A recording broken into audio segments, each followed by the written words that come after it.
আসসালামু আলাইকুম ওয়া রাহমাতুল্লাহ নাহমাদুহু ওয়া নুসাল্লি আলা রাসূলিহিল কারীম আম্মা বা'দ। প্রিয় দেশবাসী, আজ আমি আপনাদের সম্মুখে যাকাত সম্পর্কে কিছু আলোচনা করব ইনশাআল্লাহ। যাকাত ইবাদত যেটি ফরজ। নামাজ রোজা যেরকম ফরজ, আল্লাহ পাক যাদেরকে সামর্থ্য দিয়েছেন তাদের জন্য যাকাত দেওয়াও ফরজ।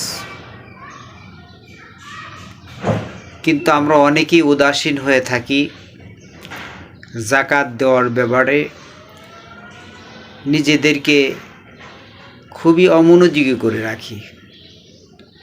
অথচ আল্লাহ রাব্বুল আলামিন সম্পদশালী ধনী মানুষদেরকে সুবর্ণ সুযোগ দিয়েছেন যে তারা শারীরিক ইবাদতও করবে, আবার আর্থিক ইবাদত যাকাত দিয়ে তারা নেকি অর্জন করবে।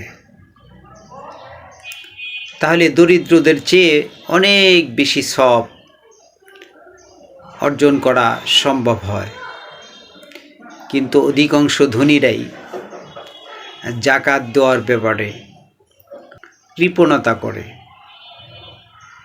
কেননা মনে করে যাকাত দিলে আমার ধন সম্পদ কমে যাবে।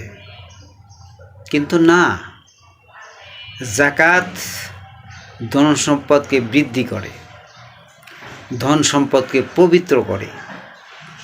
অতএব কারণে আমরা সকলেই যাকাতের ব্যাপারে মনোযোগী হই।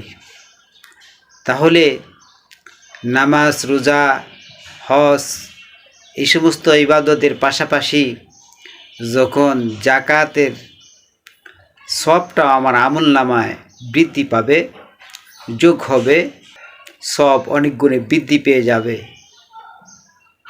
তখন আমি নিরাপদে জান্নাতে যেতে পারবো।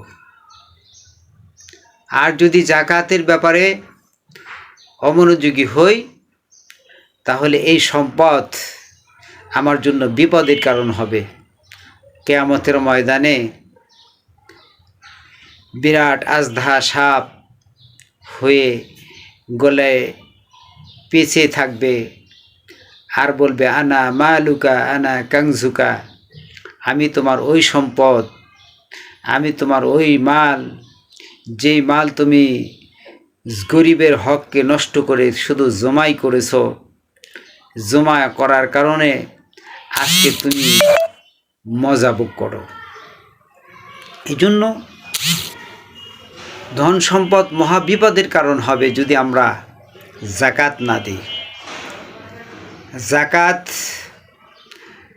দেওয়ার পরে যে ধন সম্পদটা থাকবে, আল্লাহ পাক ওই ধন সম্পদের মধ্যে বরকত দান করবেন, ধন সম্পদকে পবিত্র করে দিবেন, ধন সম্পদকে আল্লাহ পাক বৃদ্ধি করে দিবেন, অনেক ফজিলত।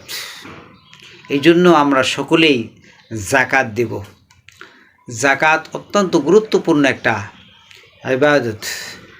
এই ইবাদতটা আমরা করব, এই আমলটা আমরা করব। এই জন্য যাকাতের অনেক দিক রয়েছে, একটা একটা করে ইনশাল্লাহ ধারাবাহিকভাবে আপনাদের যাকাতের সাইডগুলি, মাসআলাগুলি বিভিন্নভাবে তুলে ধরব ইনশাল্লাহ।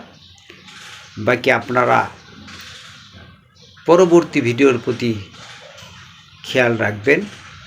ইনশাল্লাহ যাকাতের প্রত্যেকটা সাইড আপনাদেরকে তুলে ধরব।